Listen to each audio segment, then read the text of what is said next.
আসসালামু আলাইকুম রহমতুল্লাহি ওবরাকাতুহু। শিক্ষার্থী বন্ধুরা, আশা করছি তোমরা ভালো আছো। আলহামদুলিল্লাহ, আমিও ভালো আছি। বন্ধুরা, আজকে আমরা দুটি বাক্যের তারকিব দেখে নিব। ছোট্ট ছোট্ট দুটি বাক্য। আসলে আমরা এই একটি দুটি বাক্যের মাধ্যমে আমরা চেষ্টা করব যাতে নতুন করে নিজেরা এরকম বাক্যের তারকিব করতে পারি। আমরা যাতে বেশি বেশি প্র্যাকটিস করি, তাহলে আশা করি আমার এই পড়া, আমার এই কষ্ট সার্থক হবে।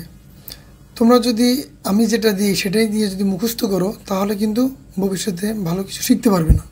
আর যদি এগুলো দিয়ে তোমরা প্র্যাকটিস করো এই সূত্রের আলোকে, নিয়মের আলোকে, তাহলে আশা করি তোমরা নিজেরাই খুব দ্রুততার সাথে তারকিব নিজেরাই তৈরি করতে পারবে ইনশাআল্লাহ। তাহলে বন্ধুরা, আমরা শুরু করি। প্রথম বাক্যটা হচ্ছে ইন্দি মালুন। ইন্দি আমার নিকট আছে, মালুন সম্পদ। ছোট্ট একটা বাক্য। তো ইন্দি তারকিবে কী হবে? মুদাফ, ইয়া মুজাফেলাই, আমার নিকট আছে। বাংলা দুই শব্দের মাঝখানে যদি র বা এর হয়, তাহলে আরবিতে তারকিবে কী বলতে হয়? মুদাফ মুজাফেলাই। আমার নিকট আছে, ইন্দি, ইন্দি মুজাফ, ইয়া মুজাফেলাই। মুজাফ মুজাফেলাই মিলে মোরাক্কাবি ইজাফি হয় জরফ, অর্থাৎ এটা স্থান বোঝা হয়েছে। আমার নিকট আছে, স্থান বোঝানো হয়েছে। কোথায় আছে? আমার নিকটে আছে। তো স্থান হলে সেটা কী হয়? জরফ হয়। ইন্দি মুজাফ, ইয়া মুজাফেলাই, মুজাফ মুজাফেলাই মিলে মোরাক্কাবি ইজাফি হয়, এটা জরফ। জরফ তোমরা তো বুঝছো, জরফ মানে স্থান, ঠিক আছে? স্থান বা পাত্র, এটা একটা স্থান বুঝেছে। কোথায়? আমার নিকটে। সেই জন্য তারকিবে কী বলতে হবে? জরফ। আমার নিকট আছে কি? আছে মাল। এই মালটা হবে ফাইলে জরফ, এটা ফাইলের স্থান বুঝাইছে, ঠিক আছে? তো জরফ আর ফাইলে জরফ মিলে জুমলাতুন জরফিয়া। আবার একটু লক্ষ্য করো, ইন্দি মুজাফ, ইয়া মুজাফেলাই, মুজাফ মুজাফেলাই মিলে মোরাক্কাবি ইজাফি হয় জরফ। মালুন ফাইলে জরফ, ফাইলে জরফ, ফাইলের স্থান বোঝানো হয়েছে, ফাইলের পাত্র বোঝানো হয়েছে। তো মালুন কি? ফাইলে জরফ। তো জরফ আর ফাইলে জরফ মিলে জুমলাতুন জরফিয়া। বন্ধুরা, আমরা প্রথম বাক্যের তারকিব দেখে নিলাম। দ্বিতীয় বাক্যটি হচ্ছে আল্লাহু ওয়াহিদুন।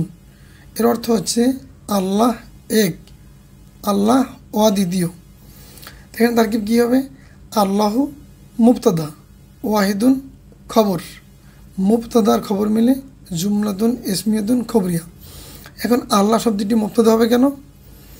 আল্লাহ শব্দটি এটি এসএমের আলামত কি? শুরুতে আলিফলাম হওয়া। আল্লাহর শুরুতে কিন্তু আলিফলাম আছে এবং এটি মারেফা, সেজন্য এটি কি? মুবতাদা।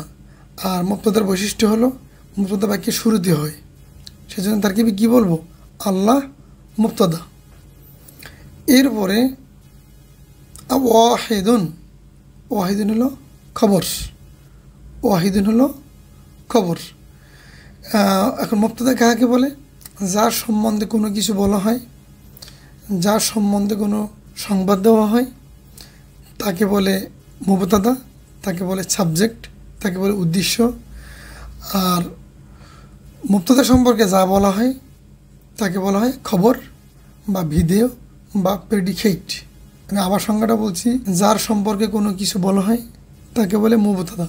দেখেন, আল্লাহ সম্পর্কে বলা হয়েছে আল্লাহ ওয়াহিদুন, আল্লাহ কেমন? আল্লাহ এক। এখানে বলা হয়েছে কার সম্পর্কে?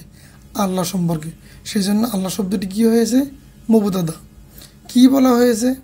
মুবতাদা সম্পর্কে যা বলা হয়, তা আল্লাহ সম্পর্কে কি বলা হয়েছে? আল্লাহ এক, অদ্বিতীয়, সেই সংবাদটা দেওয়া হয়েছে। তা মুবতাদা সম্পর্কে যা বলা হয় তাকে বলে খবর, তাকে বলে বিধেয়, তাকে বলে প্রেডিকেট। মুবতাদা আর খবর মিলে জুমলাতুন ইসমিয়াতুন খবরিয়া। বন্ধুরা, আশা করছি তোমরা দুটি বাক্যের তারকিব চমৎকারভাবে বুঝতে পারছো। তাহলে আমরা আজকে এখানে শেষ করছি। পরবর্তী ভিডিওর জন্য অপেক্ষা করব। সে পর্যন্ত আল্লাহ তাআলা আমাদের সবাইকে সুস্থ রাখুন এই কামনায়। আসসালামু আলাইকুম রহমতুল্লাহি ওয়া বারাকাতুহু।